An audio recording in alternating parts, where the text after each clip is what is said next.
Difficile d'imaginer qu'ici même, il y a 200 millions d'années, un astéroïde de la taille de 10 terrains de foot venait frapper la surface de la Terre.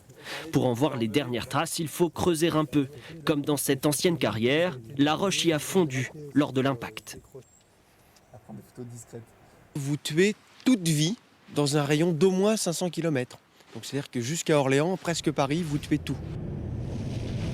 De la météorite, il ne reste plus rien, mais les dégâts qu'elle a provoqués sont toujours visibles dans le paysage, parfois sous votre nez. Le château de Rochechouart en est même intégralement constitué.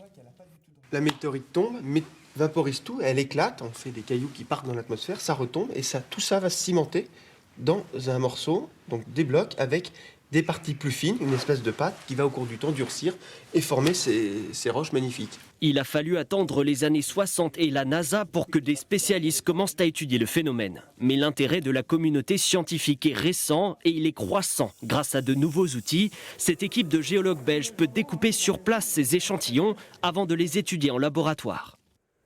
Là, on va faire sécher, mettre un petit nom et une indexation, et puis ça part avec nous à Bruxelles dès la fin de la semaine. Contraindre la nature de la météorite qui est tombée il y a environ 200 millions d'années à Rochechouart, ça nous permet de revenir dans le passé, à essayer de légèrement mieux contraindre la vie de notre système solaire.